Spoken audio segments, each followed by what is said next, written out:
नानांच्या वेळेस तसं नव्हतं. नाना पहिले परीक्षा घ्यायचे. मी स्वतः जेव्हा गुरुमंत्र घ्यायला गेलो 74 सालापासून जातोय, जेव्हा गेलो तेव्हा नानांनी आम्हाला गुरुमंत्र दिलाच नाही. आम्हाला सगळ्यात पहिलं काम काय सांगितलं होतं माहितीये? संडास साफ करा. त्या ठिकाणी गणेश मंडळ नावाचं एक मंडळ आहे, कार्यालय आहे ते मोठं. तर आम्ही गुरुपौर्णिमेला जायचो सगळ्यात पहिले. तर गुरुपौर्णिमेला ते कार्यालयाचे संडास, पहिले देवाचे संडास होते ते वाटीचे, ते सगळे संडास पहिले साफ करायला लावायचे नाना. ते पण पायजमा शर्ट घालून नाही, धोतर नेसून. जसं सोहळ्यात तुम्ही देव स्वच्छ करतात ना, तसे सोहळ्यामध्ये संडास साफ करायला शिकवतात. आणि नंतर नानांनी गुरुमंत्र दिलेला. तर आपल्या मनामध्ये जे काही आहे की गुरु केला म्हणजे तो ताबडतोब आमचं सगळी कामं व्हायला पाहिजे, तर ही इच्छा कधीच मनात बाळगू नका. आणि ही इच्छा जर आपण बाळगली नाही ना, तर गुरु आपल्याला दिल्याशिवाय राहणार नाही. तर आज आपण दीपक आख्यानाकडे वळूया. आता हे दीपक आख्यान काय आहे? वेदधर्म मुनी म्हणून एक अत्यंत जाज्वल्य असे संत होते. ते साक्षात परमेश्वरच होते. त्यांच्या हाताखाली अनेक शिष्य तयार झालेले होते. एक दिवशी सगळे शिष्य जमले असताना वेदधर्म मुनींनी आपल्या शिष्यांचा जवळ विषय काढला की अरे माझं संचित पाप आहे. काय म्हणले? माझं संचित पाप आहे आणि ते पाप मी भोगल्याशिवाय मला मुक्ती मिळणार नाहीये. आणि खरंच होतं का असं? नव्हतं. त्यांचा जो पाप नव्हतं तो एवढा मोठा माणूस, त्याचा कशाचं आलं पाप? मग काय होतं? त्या शिष्याची परीक्षा घ्यायची. मग काय केलं? दीपकाची परीक्षा घेण्यासाठी त्यांनी सगळ्यांना जमवलं आणि विचारलं की माझं असं एक पाप राहिलेलं आहे, ते भोगायचं आहे आणि ते भोगूनच मला मुक्ती मिळणार आहे. शिष्य सुद्धा त्याच पॉवरचे होते. काय म्हणले ते? की महाराज ते पाप आम्हाला द्या ना, तुमच्याऐवजी आम्ही भोगतो. आज भोगेल का कोणी असं? काय शिष्य होते, काय पात्रता होती शिष्याला. आज आमच्या शिष्यांमध्ये पात्रता नाहीये. ठेस लागली की आम्ही लागली सांगतो नाना ही ठेस तुम्ही घेऊन टाका. का? तर ती सहन करण्याची शक्तीच नाही आमच्याजवळ. तर ती शक्ती यायला पाहिजे. आपलं आपणच सहन करायचंय. शिष्याला किती त्रास द्यायचा? आमचा एक दोस्त आहे, त्याला हार्ट अटॅक आलाय, बायपास झालाय. त्याने 101 पारायणांचा संकल्प केला. नाव नाही सांगत मी, नानांचा शिष्य. 101 पारायणांचा संकल्प केलाय. किती त्रास देणार हो सद्गुरूंना? तुला बायपास झालाय, ठीक आहे, सांग नानांना माझा बायपास झालाय, माझ्याकडनं होणार नाही. पठ्ठा कारंजाला गेला आणि 3 दिवसाचं पारायण केलं. सांगा तुम्ही मला की त्या गुरूंवरती किती ओझं टाकायचं? काही त्याला सीमा आहे की नाही, लिमिट आहे की नाही? ते सुद्धा शेवटी माणूसच आहे. ते तर करतातच बिचारे. मी काल सांगितलं होतं कालच्या याच्यामध्ये की नानांचं पोट केवढं मोठं होतं. काय म्हणायचे नाना?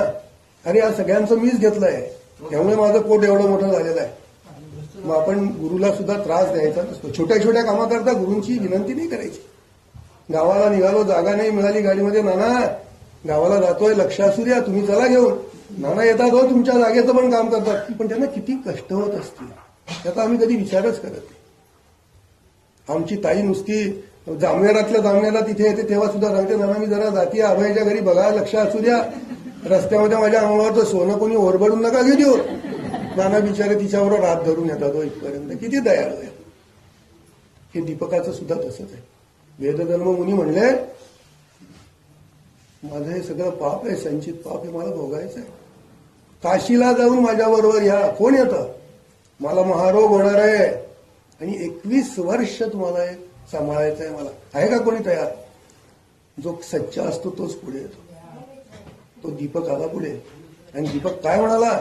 महाराज मी तयार आहे, तुम्ही जसं म्हणाल तसं मी करेन. महाराज त्या दीपकाला घेऊन काशीला गेले आणि खरंच महारोग झाला. दुसऱ्याच दिवसापासून शक्य आहे का असं? आपण गेलो काशीला गेल्यावर आपल्याला महारोग होईल का? नाही, ही परीक्षा होती. महारोग झाला. तो दीपक बिचारा रोज सेवा करायचा. महारोग म्हणजे कसा? अगदी अंगातनं पू गळायचं, रक्त गळायचं, इतकं थेट डोक्यापासून तर पायापर्यंत, पायाच्या नखापर्यंत तसंच होतं सगळं.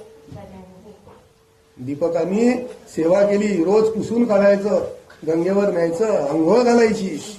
तेव्हा साबण नव्हता काही, हाताने सगळं करावं लागायचं.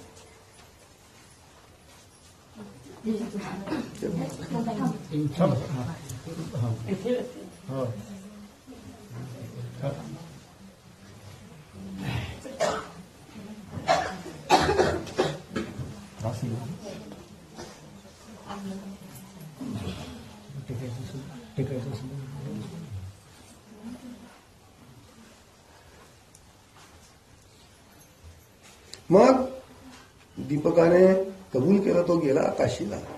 रोज महाराजांची सेवा करायचा. अप्रतिम सेवा, अप्रतिम सेवा. ते जे म्हणायचे ते द्यायचे. आणि हाताने स्वयंपाक नाही करायचा, संन्याशी होते. भिक्षा मागून आणायची. ओम भवती भिक्षा आणणे, असं प्रत्येक घरासमोर जायचं, भिक्षा मागून आणायची.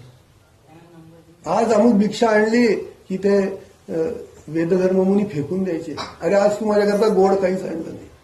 त्रासच द्यायचा ना, शिष्याची परीक्षाच घ्यायची. असं करता करता करता अनेक वर्ष उलटून गेली. तो बिचारा दीपक त्यांची सेवा करायचा, झिजून गेला हा सेवा करून करून. पण मनाने असं कधी म्हणाला नाही की माझ्याकडनं मी इतकी सेवा करतोय. आज कोणीतरी आपले पाय चेपले, आणि आजकालचे गुरु असेच आहेत, कोणाकडे गेले ना पाय लांब करून बसतात. लागलीच तो तिथला शिष्य त्यांचे पाय दाबायला लागतो. मग ती म्हणते अरे इकडे नको दाबू, तिकडे दाबतो म्हणतो, तिकडे नको दाबतो. अरे काय वेडेपणा आहे. शिष्य पाहिजे दीपकासारखा आणि गुरु पाहिजे वेदधर्ममुनींसारखा. सगळं केलं. एक दिवशी नारद आलेच होते. आपण काल नारदांचा विषय पाहिलाच होता. नारद आलेच तिथे लागले. नारद धावूनच जातात सगळ्या ठिकाणी, कारण त्यांचं कामच ते. जिथे अस्वच्छ आहे तिथे स्वच्छ करायचं. दत्ताचा जन्म झाला तो स्वच्छतेकरता केलाय, आपली स्वच्छता करण्यासाठी. ते तर स्वच्छच होते. आपली अस्वच्छता नाहीशी करण्यासाठी म्हणून दत्त महाराजांचा काल जन्म झालाय 4थ्या अध्यायामध्ये. तसंच दीपकाख्यानामध्ये सुद्धा तसंच झालेलं आहे. ती स्वच्छता होती, ती स्वच्छता दूर करण्यासाठी म्हणून त्या ठिकाणी आले.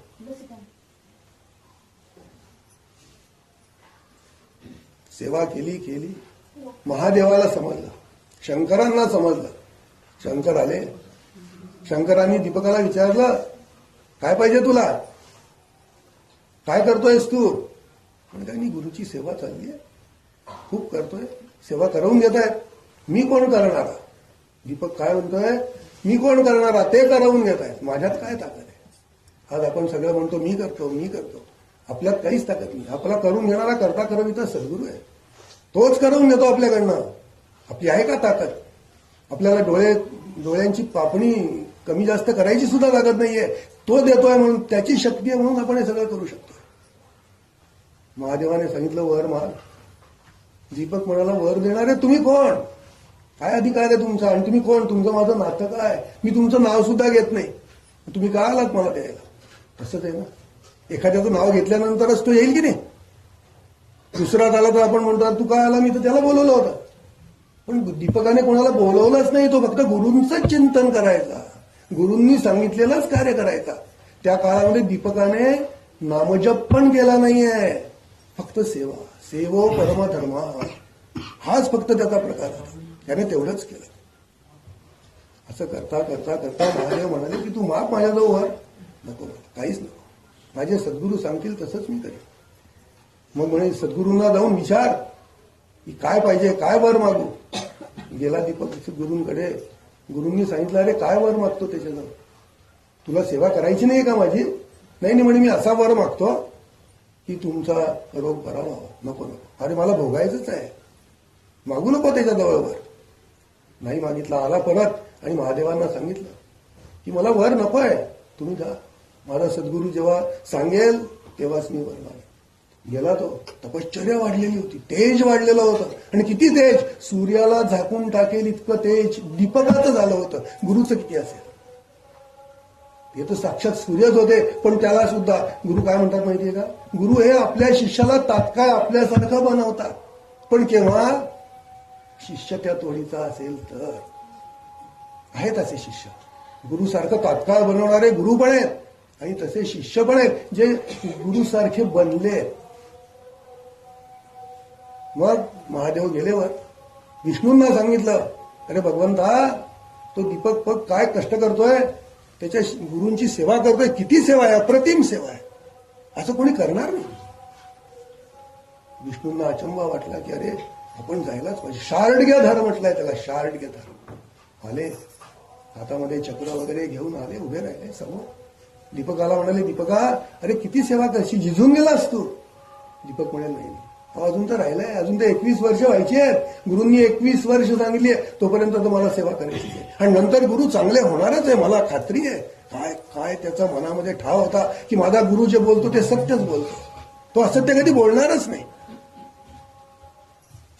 विष्णू आले, विष्णूंनी विचारलं, दीपका घे रे, माग रे माझ्याजवळ. नाही म्हणलं, मी तुमच्याजवळ काहीच मागणार नाही. अरे काहीतरी घे, आता याच्या पुढे तुझ्याकडे कोणी येणारच नाही. गेला गुरूंकडे, गुरूंनी सांगितलं, अरे कशाचा विष्णू, कशाचं काय, आपल्याला आपलं भोगायचंच आहे. शेवटी आला इकडे परत, विष्णूंना सांगितलं. मी विष्णू म्हणाले, नाही, तुला काहीतरी तरी माझ्याजवळ मागायलाच पाहिजे. काय मागितलं असेल शिष्याने? काय मागितलं असेल? माझ्याकडनं फक्त गुरुची सेवा करवून घे, एवढंच मागितलं.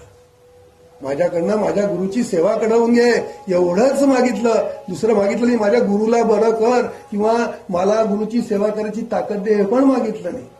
फक्त काय मागितलं की माझ्या गुरूंची सेवा माझ्याकडनं तशीच करून घे, तशी मी आजपर्यंत करतोय. विष्णूंनी तसाच वर दिला. वर दिल्यानंतर दीपक परत गुरूंकडे गेला. गुरूंनी विचारलं, का रे बेटा, काय मागितलंस? काही नाही म्हणे, तुमची सेवा झाली, एवढंच मागितलं.